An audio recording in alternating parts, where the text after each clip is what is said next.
Como está o seu coração? O coração é tradicionalmente um símbolo dos nossos sentimentos, um símbolo dos nossos desejos, das nossas emoções, das nossas vontades. Mas independente da nossa experiência com Deus, você sempre vai ter que lidar com emoções e sentimentos que você não deseja, que você sabe que não são corretos diante de Deus.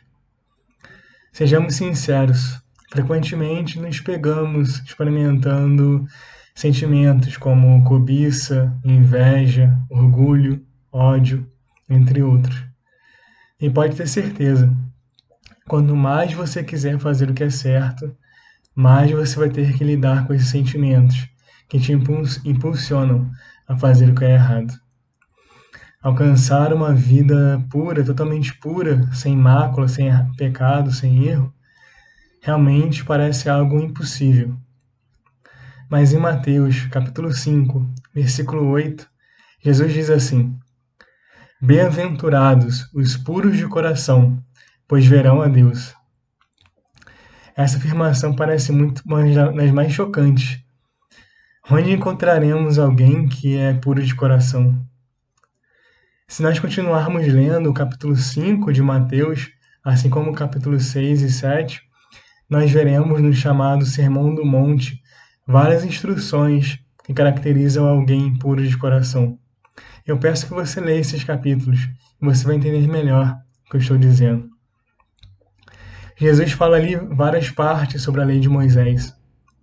Os religiosos daquela época entendiam muito a lei de Moisés. No entanto, eles buscavam exibir uma aparência da lei, uma aparência de cumpridores da lei. Mas em vários pontos, Jesus deixou claro, ele mostrou que não basta a aparência. A vontade de Deus exige uma postura que começa dentro de nós. A santidade é muito mais importante para o cristão, ao ponto de encontrarmos na Bíblia, em Hebreus 12, versículo 14, que sem santidade ninguém verá o Senhor. Nosso Deus é um Deus santo, ele nunca erra, nunca falha, e ele quer que seus filhos também sejam santos, sejam puros e tenham um coração limpo de todo pecado. Eu sei que é muito difícil ter um coração puro. É muito mais fácil mudar hábitos, seguir regras e aparentar santidade. Mas ser santo de verdade é muito difícil. Todos nós manchamos a pureza em algum momento. Mas quando você cair, ou se já está caído, eu te digo uma coisa: não desanime, tenha esperança. Há esperança para você, há esperança para nós. O erro de muitos é buscar ser santo pelo próprio esforço. Mas o máximo que conseguem é frustração, é culpa por causa das constantes falhas. Por mais que você se esforce para ser perfeito, cedo ou tarde você vai falhar, você vai cair. Mas ainda assim é possível ser santo. E para isso, a gente tem o exemplo do rei Davi. Davi foi escolhido por Deus para ser rei em Israel. E apesar das muitas conquistas de Davi, ele cometeu erros gravíssimos também. Especialmente quando ele cometeu adultério com uma mulher e ainda mandou o marido dela para a morte. Apesar disso, Davi pôde voltar a Deus e sempre foi considerado como um exemplo de bom rei e um exemplo de um grande adorador do Senhor. Mas qual é o segredo de Davi?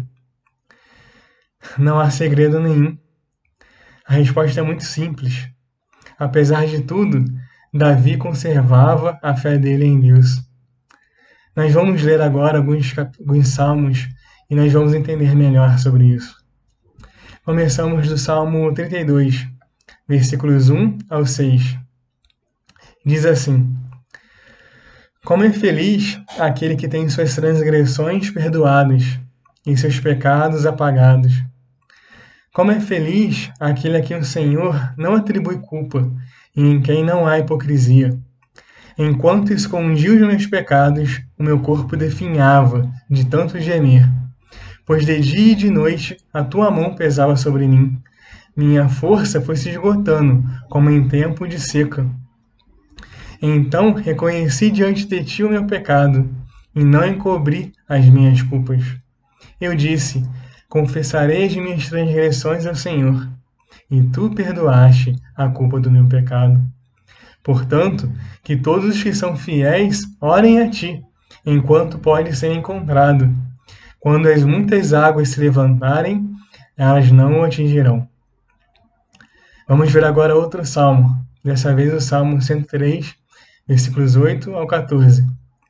Diz assim: o Senhor é compassivo e misericordioso, muito paciente e cheio de amor. Não acusa sem cessar, nem fica ressentido para sempre. Não nos trata conforme os nossos pecados, nem nos retribui conforme as nossas iniquidades. Pois como os céus se elevam acima da terra, assim é grande o seu amor com os que o temem. E como o Oriente está longe do Ocidente, assim ele afasta para longe de nós as nossas transgressões. Como um pai tem compaixão de seus filhos, assim o Senhor tem compaixão dos que o temem, pois ele sabe que somos formados. Lembra-se que somos pó. E por último, o Salmo 51, que foi escrito logo depois que ele se arrependeu do seu adultério. Versículos 7 e 10. Diz assim: purifica-me com ensopo, e ficarei puro. Lava-me, e mais branco do que a neve eu serei. Faze-me ouvir de novo júbilo e alegria, e os ossos que esmagastes exultarão.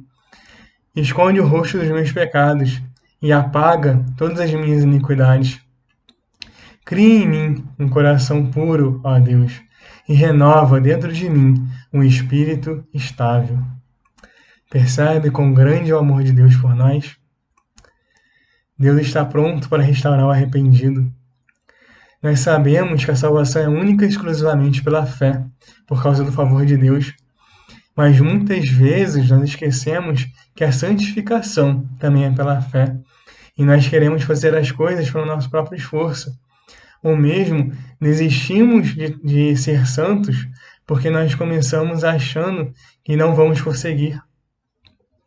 Mas o mesmo Deus que salva é o Deus que santifica. Quando você pecar, então, volte-se a Ele. Tenha um coração arrependido com fé. E Ele vai te dar o perdão que você precisa. Porque todo castigo já foi executado, já foi consumado na cruz. Em Jesus recebeu todos os castigos que nós merecíamos. Ouvindo isso, alguém ainda poderia dizer: então é só pecar como eu quiser e depois eu volto para pedir perdão a Deus. O grande erro desse tipo de pensamento é que não entendem que uma vida que está sendo transformada pelo Espírito Santo não vai querer continuar em pecado. O Espírito Santo trabalha no cristão para que ele se torne cada dia mais parecido com Cristo, para que cada vez mais o seu coração seja um coração purificado. Então tenha fé em Deus, meu irmão, minha irmã. Confesse seus pecados, receba o perdão, busque uma vida de santidade. Tenha um coração puro e você verá a Deus. Que Deus te abençoe, rica e abundantemente. Amém.